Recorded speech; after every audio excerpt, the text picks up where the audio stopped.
In the heart of New Orleans, where the air is thick with mystery and the echoes of jazz music linger in the sultry night, there exists a sinister tale that few dare to speak of. It revolves around a grand mansion known as the Delacroix Estate, a place that hides a centuries-old secret, guarded by the restless souls of the damned. The Delacroix mansion was once a symbol of opulence and wealth, hosting extravagant parties attended by the city's elite. But on one fateful night in 1834, during a grand masquerade ball, tragedy struck. A fire consumed the mansion, claiming the lives of dozens of partygoers, their identities forever hidden behind ornate masks. Rumor has it that the fire was no accident. Whispers of a curse swirled through the city, accusing the Delacroix family of dabbling in dark magic and making deals with supernatural entities. The mansion was abandoned, left to crumble in the shadows. Over the decades, tales of the Delacroix estate's haunting grew.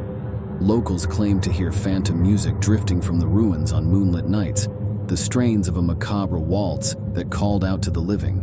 Some even reported glimpses of masked figures dancing in the darkness. In 1927, a brave journalist named Emily Sinclair decided to investigate the legends surrounding the Delacroix mansion. Armed with a camera and her unyielding curiosity, she ventured into the decaying mansion, determined to uncover the truth. What Emily discovered within those cursed walls would haunt her for the rest of her days. As she explored the dilapidated ballroom, she heard the distant strains of a haunting waltz, drawing her deeper into the heart of the mansion. There, in the flickering candlelight, she encountered them, the masked specters of the long-dead partygoers. These phantoms moved with an eerie grace, their empty eye sockets fixed upon Emily. They beckoned her to join their spectral dance, their bony fingers extending toward her. She tried to escape, but an invisible force held her in place, forcing her to dance alongside the damned. The ghostly waltz continued through the night, and Emily's strength waned as her life force was drained.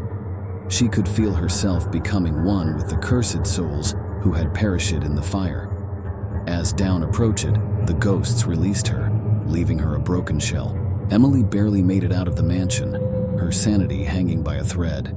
She tried to share her harrowing experience with the world, but no one believed her. She was dismissed as a madwoman, and her career and reputation were ruined. To this day, the Delacroix mansion stands as a foreboding relic, and those who dare to approach it at night may still hear the eerie strains of the macabre waltz, a siren's call to a dance of the damned. But beware, for once you enter, you may never leave, condemned to join the spectral masquerade for all eternity.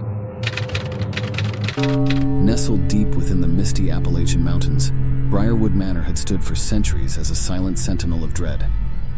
It was a mansion of sprawling halls and shadowy corners, hidden away from prying eyes. Its grim history whispered through the town of Hollowbrook like a sinister lullaby. The story began in 1843, when the enigmatic Beaumont family took residence in the manor. With their arrival came rumors of peculiar occurrences, the sound of ghostly laughter echoing through the halls, the flicker of candles in sealed rooms, and the sensation of being watched by unseen eyes. As years passed, the Beaumonts became increasingly reclusive.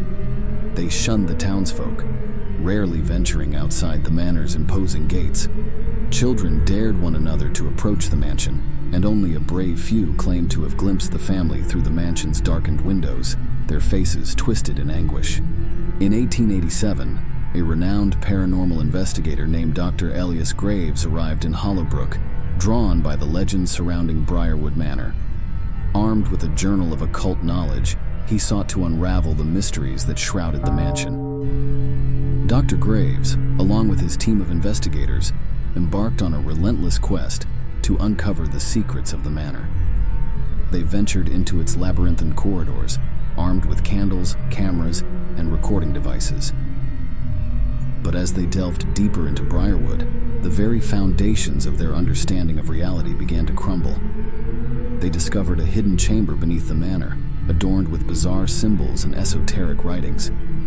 In the center of the room lay a massive, ornate mirror, said to be a portal to another dimension. Dr. Graves believed that this mirror held the key to the mansion's haunting. As they gazed into the mirror, their reflections twisted and contorted into grotesque caricatures of themselves. It was as if the mirror showed their darkest fears and hidden desires. Whispers filled the chamber, speaking of unspeakable horrors and the promise of forbidden knowledge. Dr. Graves, obsessed with unlocking the mirror's secrets, spent days and nights before it, chanting incantations and performing rituals. He believed that he could harness the mirror's power, but as he delved deeper into his experiments, his sanity began to unravel. One by one, Dr. Graves's team succumbed to the mirror's malevolent influence. Their reflections emerged from the mirror, corporeal and malevolent, and began to torment them. Madness consumed the investigators as they were subjected to nightmarish visions and unearthly voices. In the end, Dr. Graves was the last to fall victim to the mirror's insidious power. His final journal entry, filled with cryptic symbols and ramblings, spoke of the mirror's hunger for souls and the insatiable darkness within. Briarwood Manor, tainted by the horrors unleashed by Dr. Graves, stands as a forsaken monument to the unknown. Its halls echo with the tormented souls of those who dared to investigate its secrets, and the malevolent mirror hungers for more victims. Those who approach Briarwood Manor are forewarned. To enter is to risk a descent into madness, a journey from which there may be no return. In the remote town of Pinehaven, nestled deep within a dense and ancient forest, there stood a solitary mansion known as Greenwood House. This mansion, veiled in shadow and silence, held a sinister secret that had plagued the town for generations.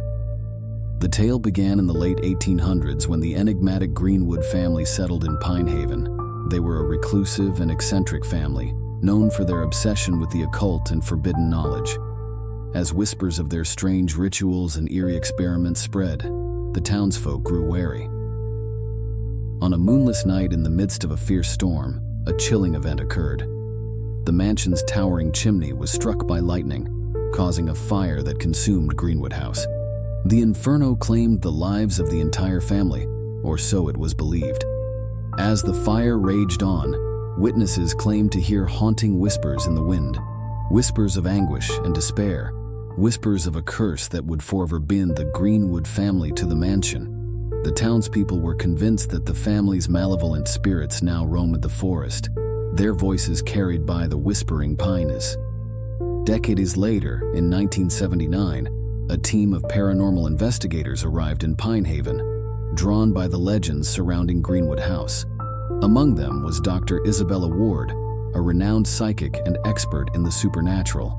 She had heard tales of the mansion's hauntings since childhood and was determined to uncover the truth. The investigators ventured into the dense forest, guided only by the dim moonlight filtering through the towering pines. They reached Greenwood House, which had since become a dilapidated and overgrown ruin. Dr. Ward could sense a palpable presence, an otherworldly energy that clung to the place like a shroud. As they explored the mansion's decaying interiors, strange occurrences began to unfold. Apparitions of the Greenwood family appeared and disappeared in flickering candlelight, their faces etched in torment. Eerie whispers filled the air, speaking of the family's dark rituals and the curse that bound them to the mansion. Dr. Ward, using her psychic abilities, made contact with the tormented spirits. She learned of the forbidden knowledge they had sought, the rituals they had performed, and the curse that now trapped them in a state of eternal suffering. In an attempt to free the spirits and break the curse, Dr. Ward performed a ritual of her own, calling upon the forces of light to counteract the darkness that had consumed the Greenwood family. But as the ritual reached its climax, a malevolent force surged forth, threatening to engulf the investigators. In a desperate struggle, Dr. Ward and her team managed to complete the ritual, banishing the malevolent force and freeing the tormented spirits. As dawn broke, Greenwood House lay in ruins, but the whispering pines had fallen silent.